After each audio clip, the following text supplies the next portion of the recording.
Friends, we are back with a Saturday talk video. So this is the third in this series where we're talking about, family members being a bit handsy with your stockpile and just how Christmas really happened. Because a lot of us, got some passive aggressive comments and it wasn't cool. And if you go into the comments of the last two videos I made earlier this month, there's a lot of discussion where people were really kind of scolded or just, a cheap family member being a little bit extra with you. So just to paraphrase, because I'm not going to show this lady's comment because she's her YouTube account is her first and last name, and I don't know if she wants that out there.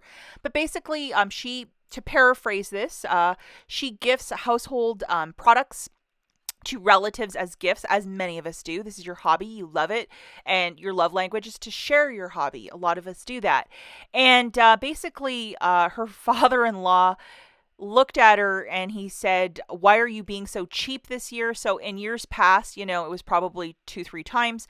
And I even faced that this year where I scaled back. I filled up in like a container and I didn't go over that. I gave what I could, and detergent was not part of it because the detergent deals have not been there, especially for Tide, and all of you know that. So to go back to the subscriber's comment, her father-in-law said that very hurtful thing like, "Why are you being so cheap this year?" Maybe that's his sense of humor, maybe that's his way. I don't find that funny, and I don't know why people can be so flippant to just say stuff like that without thinking. But he said that to one of my subscribers, and she was really, really hurt by it. And she had to give a lot less just looking at the economy, the climate, how everything's going, and how she actually needs these items for her stockpile. She gave what she could, but still, dear old father-in-law had to say that comment, which I thought was so rude. And moving forward next year, I would give him nothing. If he's going to say something like that, like, "Why are you being so cheap this year?" I would probably decide to give him nothing. Like, obviously talk to your husband about it, but I think I would give absolutely nothing to make a point. Why not? Ladies and gentlemen, let me know in the comments what you would do if somebody in a family setting was gifted a beautiful box of stockpile cleaners, detergent, whatever, and they would say something like that, like, "Why are you being so cheap this year?" Especially after the last 3 years and everything we've been through.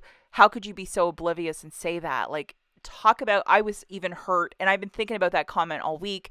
So I'm curious how you would react in that. In a tactful way, I would give nothing. Why not? If you want to see what I gave this year to family, I gave a larger box from Meijer where you could stand everything up. It's in the center with a little Santa Claus. And I didn't overfill these because we had to bring Christmas gifts and stuff, and it would just be too much to fill up our little car. So I gave as much as I could. And detergent, especially Tide, it was not included. It was like cleaner, body wash, that sort of stuff that I had an abundancy of, but detergent, no, because it's really harder to find. So some food for thought. I just jotted down a couple things, just thinking about that comment all week.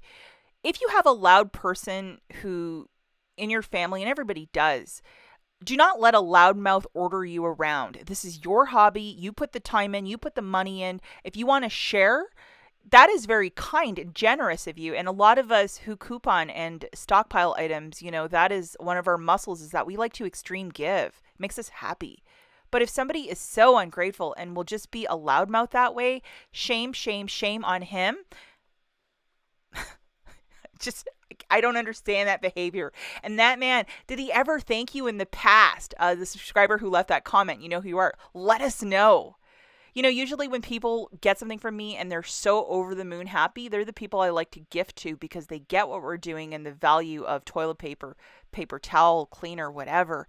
But the word thank you sometimes escapes these people who are the biggest loudmouths and would say something as thoughtless as, "Why are you being so cheap this year?" Drives me nuts. Your stuff, you choose. If you want to give everything to a not-for-profit, if you want to give everything to your grandma, if you want to keep the 12 Lysols in your basement because we've had a bear of the last 3 years and you know the value of getting 10-cent Lysol and that you need it in your stockpile, that is also your choice. And also, just looking at things, there's less coupon deals. So you have to be smart. And this subscriber, the way she wrote it, she was being smart to just not give everything and anything she had just because. Because you know what? Those deals are not coming back, the ones that we were getting in 2019. And that is the truth. And just because you have a stockpile doesn't mean you can give it all away. Um, I think often when people visit our homes, they might see, the wall of Tide, the wall of diapers, and then they'll start getting like, oh, well, can I have the following? And it is okay to practice and to say the word no. If you are sitting on 20, 10, 20, 30, $50,000 of merchandise retail in your basement, you don't see it for what it is after a while. But when somebody comes in who doesn't live at your house and sees this all organized beautifully in your basement, they might have an opinion. As always, thanks for watching, and we'll catch you in the next one. Bye, guys.